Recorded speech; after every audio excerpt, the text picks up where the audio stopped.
సర్పము అవ్వని మోసం చేయటానికి దేవుడే అనుమతి ఇచ్చాడు. చాలాసార్లు నాకు ఆలోచన వస్తుంది, దేవుని చిత్తం లేక నీది జరగదు. నేను ఆ యొక్క కాలు బెనికినాక నేను కూర్చొని అనుకున్నది ఒకటే, ఏమనుకున్నానంటే కాపరి దాటి ఏది రాదు, వచ్చిందంటే ఆయన చిత్తం మీద ఉండి ఉంటుంది. హల్లెలూయా.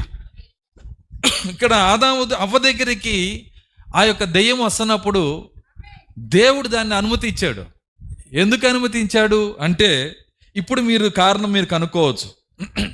సర్పము యొక్క బీజము ద్వారా ఈ మానవ బీజాన్ని, మానవ శరీరాన్ని సంకరం చేసాడు, సంకరం చేయటానికి అనుమతి ఇచ్చాడు.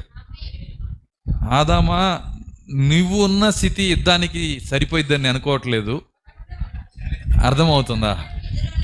ఇంకా వరస్ట్గా ఉండాలన్నాడు ఆయన. ఈ భూమి ఎట్లా ఉండాలంట? ఇంకా వరస్ట్ అయిపోవాలి. ఎలా అయిపోవాలి? ఒకటి, బలహీన శరీరం ఉండాలి. వచ్చేసిందా మన పితరుడైన ఆదాము ద్వారా. 2, సంకర శరీరం ఉండాలి. సర్పము యొక్క గుణలక్షణాలు, సర్పము అనేటువంటి మృగపు లక్షణాలు. సర్పము ఒక పాము కాదండి, అదొక మృగం. ఈ సర్పము అనేటువంటి మృగం యొక్క లక్షణాలు అవి కూడా వచ్చేసేయాలి. అవి కూడా ఎక్కడ రావాలి? ఈ భూమిలోకి రావాలి. ఎప్పుడైతే సర్ప లక్షణాలు వస్తున్నాయో దాని తర్వాత వాటిని పరిపాలించడానికి దెయ్యాలు కూడా రావాలి. వింటున్నారా? శరీరము బలహీన శరీరం, గుణలక్షణాలు అంటే ప్రాణం, సర్పం అనే మృగ లక్షణాలు, అందులో ఉండే ఆత్మ దురాత్మ. శరీరం, ప్రాణం, ఆత్మ 3 సిద్ధం చేసి కరెక్ట్గా ఉంది నేను వెళ్తానికి ఇద్దానికి అనుకున్నాడు ఆయన.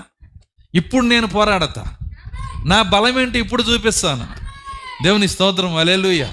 ఓ బలహీన శరీరమా, నిలబడలేని శరీరమా, మరణం కలిగిన శరీరమా, రోగము కలిగిన శరీరమా, వృద్ధాప్యంలోని శరీరమా, ప్రార్థన చేయలేని శరీరమా, ఉపవాసం ఉండలేని శరీరమా, దేవుని చిత్తాన్ని చేయలేని శరీరమా, మీకు తోడుగా పళ్ళు కొరికే దయ్యపు మృగపు యొక్క ఆ యొక్క పాము సర్పము యొక్క గుణలక్షణాలకు పోసి దాని లోపల మళ్ళీ అవి మేలుకోవేమో అని చెప్పి దాన్ని పాలించడానికి దురాత్మలు పెట్టి అలా భూమిని సిద్ధం చేశాడు. ఎంతమందికి అర్థమవుతుంది నేను చెప్తాను?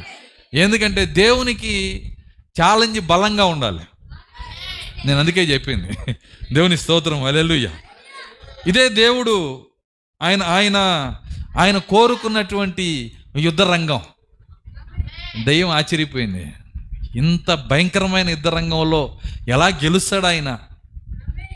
కానీ అక్కడ కూడా గెలవగలిగిన దేవుడు మన దేవుడు. హల్లెలూయా. అది జరుగుతున్న చూడండి, అది జరుగుతున్న అట్లాంటి శరీరము, అలాంటి భూమి లోపలికి తనలో ఉన్న ఆత్మ భాగాన్ని ఆ శరీరంలోకి పంపించాడు. నా మాట అర్థమవుతుందా? తనలో ఉన్న ఆత్మ భాగాన్ని ఏ భూమిలోకి? బలహీన శరీరం లిస్ట్ చెప్పాను, సర్పము యొక్క మృగ లక్షణాలు కలిగిన శరీరం, మళ్ళీ దాన్ని పరిపాలించే దయ్యములు నివసించే శరీరం. ఇంత భయంకరమైన శరీరంలో తన కుమారుని ఆత్మను పంపించాడు, తన కుమార్తె ఆత్మను పంపించాడు.